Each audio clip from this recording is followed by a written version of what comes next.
మరి 1, 2, 3 చేసుకోవాలని ఆలోచన చేస్తూ ఉన్నారు. కానీ ఆ ప్రాంతంలో ఉన్నటువంటి గ్రామీణ ఉపాధి కల్పించాల్సిన బాధ్యత ప్రభుత్వం మీద ఉన్నది. ఇప్పుడు గ్రామీణ ఉపాధి అనేసరికి మంత్రి గారికి నవ్వొస్తూ ఉన్నది. కానీ గ్రామీణ ప్రాంతంలో ఉన్నటువంటి నిరుపేదలు, అట్టడుగు బడుగు బలైన వర్గాలకు చెందినటువంటి అనేక మంది నిరుపేదలు దాని మీద డిపెండ్ అవుతారు. మరి వారందరికీ కూడా మీరు ఉపాధి హామీ కోల్పోతున్న సందర్భంగా మరి వారికి మీరు ఆల్టర్నేటివ్గా ఏమి ఇస్తారనేది చెప్పాల్సిన బాధ్యత మీ మీద ఉన్నది అధ్యక్ష. రెండవది, ఇప్పుడు అక్కడ ఉన్నటువంటి ట్యాక్సేషన్ చాలా డిఫరెన్స్ ఉంటుంది. అక్కడ ఇల్లు కట్టుకున్న వ్యక్తికి చిన్న ట్యాక్సెస్ చాలా 100,000, 1,000 ఉంటుంది. ఒకేసారి మీరు వాళ్ళు తీసుకొచ్చి కార్పొరేషన్ కలపగానే ఇల్లు ట్యాక్స్ ఏకంగా 60,000, 70,000 సంవత్సరానికి పెరుగుతుంది. మరి వారికి మీరు ఏ రకంగా ఎగ్జామ్షన్స్ ఇస్తా ఉన్నారా? మరి కేవలం మీరు కలిపారు కాబట్టి నిన్నటి వరకు మరి ఉపాధి హామీలో కానీ, లేకుంటే ఎన్ఆర్జీఎస్లో కానీ, లేకుంటే రేపు వచ్చేటువంటి శ్రీరామ్లో కానీ మీరు కొత్తగా వచ్చేటువంటి మరి వారికి ఫండ్స్ వస్తాయి అధ్యక్ష. ఇది మీకు తెలుసు. ఎన్ఆర్జీఎస్లో ఒకవైపు వారికి వచ్చేటువంటి నిధులలో అనేకమైనటువంటి రోడ్లు మనకు అక్కడ ఇన్ఫ్రాస్ట్రక్చర్ పెరుగుతుంది కదా. మరి ఇక్కడ వీరికి కూడా ప్రత్యేకమైనటువంటి ఫండ్స్ ఏమన్నా మీరు అలొకేషన్ చేస్తారా? ఎందుకంటే ఫండ్స్ అలొకేషన్ చేయకుండా ఈరోజు చాలా మున్సిపాలిటీస్లో సంవత్సరాలు నిధులు లేక అక్కడ చిన్న రోడ్లు, శానిటేషన్ లేక, డ్రైనేజ్ సిస్టమ్ లేక అన్ని మున్సిపాలిటీస్ అస్తవ్యస్తమవుతున్నటువంటి సందర్భంగా మళ్ళీ కొత్తగా గ్రామీణ ప్రాంతాలను మీరు ఇప్పుడు కలిపి మళ్ళీ ఆ ప్రాంతాలంతా కూడా అస్తవ్యస్తమయ్యే ప్రమాదం ఉన్నది. కాబట్టి మరి వారి కోసం ఏం ఆలోచన చేస్తా ఉన్నారో చెప్పకుండా మీరు కేవలం మున్సిపాలిటీస్ కలుపుతామని చెప్పేసి గొప్పలు చెప్పుకునే ప్రయత్నం చేస్తా ఉన్నారు. మరి ఆల్టర్నేటివ్ మెజర్స్ ఏం తీసుకున్నారో చెప్పాల్సిన బాధ్యత కూడా మరి మంత్రి గారికి ఉన్నది అధ్యక్ష. అంతేకాకుండా చివరిగా అధ్యక్ష, ఇప్పుడు ఉన్నటువంటి మున్సిపాలిటీస్ని మరి దానికోసం మరి కమిటీ వేసామన్నారు. ఏ కమిటీ వేశారు? మరి 1 year నుంచి ఏం స్టడీ చేశారు? మరి స్టడీ చేసినటువంటి మరి పబ్లిక్ డొమైన్లో మరి రిపోర్ట్స్ ఎందుకు పెట్టడం లేదు? ఇప్పుడు కేవలం మీరు మరి ఈగోకు వెళ్తా ఉన్నారా, బేసజాలకు వెళ్తా ఉన్నారో మాకు తెలియదు. కానీ మీరు కేవలం ఇక్కడ ఉన్నటువంటి గ్రామీణ ప్రాంతాల నుండి లేకుంటే చిన్న మున్సిపాలిటీస్ని మీరు కార్పొరేషన్ కలిపే ప్రయత్నం చేసే ముందు మరి సైంటిఫికల్గా మీరు ఒకవేళ స్టడీ చేసి ఉంటే ఆ రిపోర్ట్స్ ఎందుకు మీరు పబ్లిక్ డొమైన్లో పెట్టడం లేదో అడుగుతా ఉన్నాను అధ్యక్ష మీ ద్వారా. థ్యాంక్ యూ అధ్యక్ష. గౌరవ సభ్యులు అక్బరుద్దీన్ గారు మాట్లాడుతూ బిల్డింగ్ రెగ్యులరైజేషన్ స్కీమ్కి సంబంధించి దీంట్లో ప్రభుత్వానికి కూడా రాబడి వస్తుంది, రెవెన్యూ వస్తుంది, అది పెండింగ్లో ఉంది. లీగల్ సంబంధించిన అంశం విషయంలో కొన్ని అడ్డొస్తూ ఉన్నాయి. ఆ లీగల్ డిపార్ట్మెంట్ నుంచి సంబంధించి వెంటనే దాన్ని పరిష్కారం చేయమని కోరుతా ఉన్నారు. we will act fast on it. We will try to see that it goes as per this building regularization scheme. Sir అధ్యక్ష, ఇంకోటి కూడా బిల్డింగ్స్ ఇంకా రెగ్యులరైజేషన్ కాకుండా ప్రాపర్టీ ట్యాక్స్ కట్టకుండా చాలామంది కూడా బిల్డింగ్స్ కట్టుకొని ఉంటున్నారని చెప్పారు. we took that cognizance of that issue. ఇప్పుడు మా గాంధీ గారు ఉన్నారు ఇక్కడే, వారి నియోజకవర్గం నుంచే మొదలుపెట్టాం అధ్యక్ష. ఎక్కడైతే బిల్డింగ్స్ కట్టుకొని రెగ్యులరైజేషన్ కాకుండా అదేవిధంగా ట్యాక్స్ కూడా కట్టకుండా మరి మనకు సంబంధించి ప్రభుత్వ పరంగా ఎలక్ట్రిసిటీ, వాటర్ అంతా కూడా వాడుతూ ఉన్నారు. దానికి కరెక్ట్గా దాన్ని ఎవాల్యుయేషన్ చేసి ఆ రెగ్యులరైజేషన్ కాకుండా ఈరోజు బిల్డింగ్ కట్టుకున్నారు కనుక కట్టుకున్న పరిమితుల మేరకు వారిని పూర్తి స్థాయిలో రెగ్యులరైజ్ చేసి ఇచ్చే కార్యక్రమం జరుగుతూ ఉంది అధ్యక్ష. మూడో అంశం అధ్యక్ష, చంద్రాయనగుట్ట నియోజకవర్గానికి సంబంధించి flyover, Toli Chowki flyover or road widening, whatever you have mentioned, we will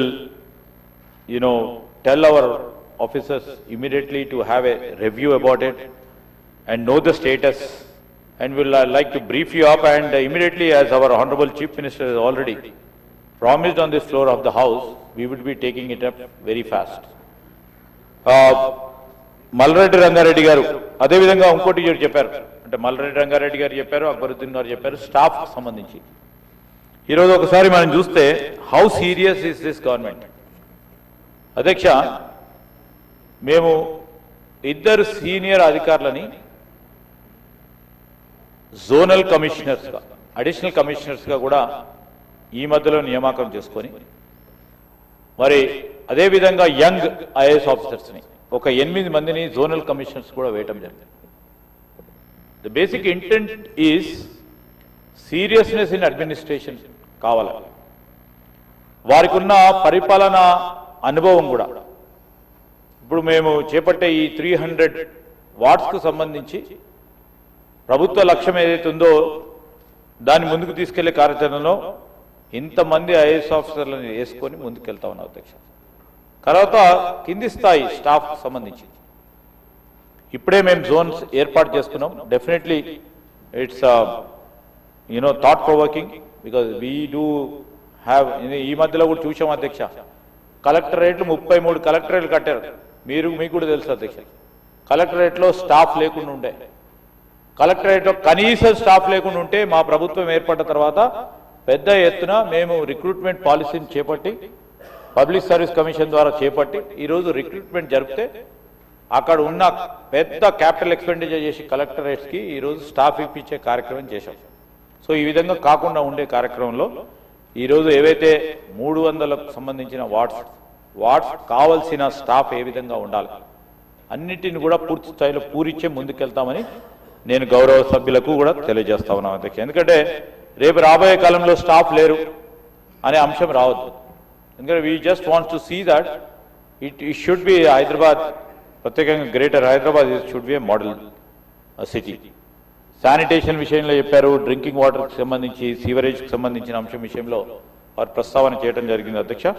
తప్పకుండా మేము దాన్ని దృష్టిలో పెట్టుకునే ఒక యూనిఫామిటీని తీసుకురావడానికి దానికి కావాల్సిన నిధులు అంటారు, ఆ నిధులు ఏ విధంగా సమకూరించాలి, బడ్జెట్లో ఏ విధంగా దాని సమానంగా ఇప్పుడు 1,34,00,000 మంది ఇక్కడ ఉంటున్న ప్రదేశంలో ఆ స్థాయిలో నిధులు పెట్టాలని గత సంవత్సరం కూడా చూశారు అధ్యక్ష.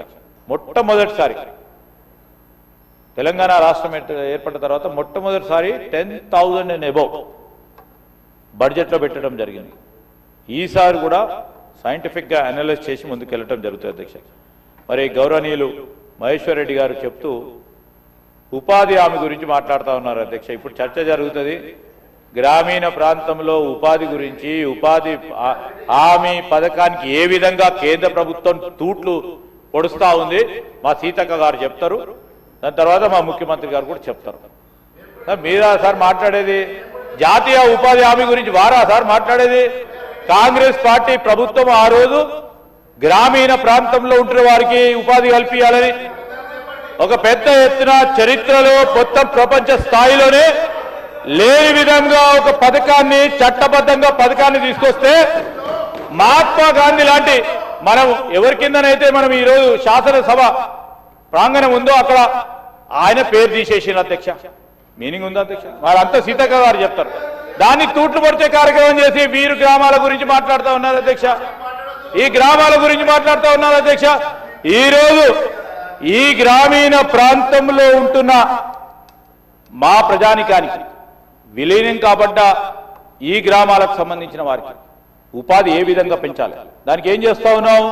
వారిలో నైపుణ్యం పెంచడానికి, పరిశ్రమల్లో ఉద్యోగాలు కల్పన చేయడానికి ఈ రోజు ముందుకు పోతా ఉన్నాం. నేను అడుగుతా ఉన్నా, చాలా పవర్ఫుల్ లీడర్ అధ్యక్ష బీజేపీ మహేశ్వర్ రెడ్డి గారు, అక్కడ వారు మోడీ గారికి, అమిత్ షా గారికి చాలా దగ్గరగా ఉండే వ్యక్తి అధ్యక్ష. నేను వారిని కోరుతా ఉన్నా అధ్యక్ష, ఏ విధంగానైతే కన్విక్షన్ తో మహాత్మా గాంధీ జాతీయ ఉపాధి పథకం తీసుకొచ్చామో అర్బన్ ప్రాంతానికి కూడా ఉపాధి హామీ పథకం తెమ్మనంటున్నాం అధ్యక్ష. మేము చేసే కార్యక్రమం మేము కూడా తోడ్పాటు చేయడం జరుగుతుంది అధ్యక్ష. ఈ రోజు మేము కూడా ఎందుకంటే వారు చెప్తే అక్కడ వినే కూడా అవకాశం ఉంటుంది అధ్యక్ష. దయచేసి వారిని కూడా దీని గురించి కూడా ప్రస్తావన చేయండి. ఉపాధి ఎవరికైతే పోతుందో వారికి ఏ విధమైన ప్రత్యామ్నాయ ఉపాధి కల్పించాలనో దానికి ఆలోచన చేసి ముందుకెళ్తామని మీ ద్వారా గౌరవ సభ్యులకు తెలియజేస్తూ ఈ 3 బిల్లులను కూడా ట్యాక్సెస్ ఏం పెంచలేదు అధ్యక్ష. ట్యాక్స్ పెంచే ప్రసక్తే లేదు అధ్యక్ష. ఇప్పుడు ప్రస్తుతం ట్యాక్స్ పెంచే అవకాశమే లేదు. రెగ్యులారిటీ, యూనిఫామిటీ, వారి పౌరులకు సంబంధించిన అంశం ఇచ్చిన అవసరాల గురించి వారికి కావాల్సిన తీసుకెళ్లడం జరుగుతుంది అధ్యక్ష. మీ ద్వారా గౌరవ సభ్యులకు వారు చెప్పిన ప్రతి ప్రశ్నకు జవాబు దొరికింది.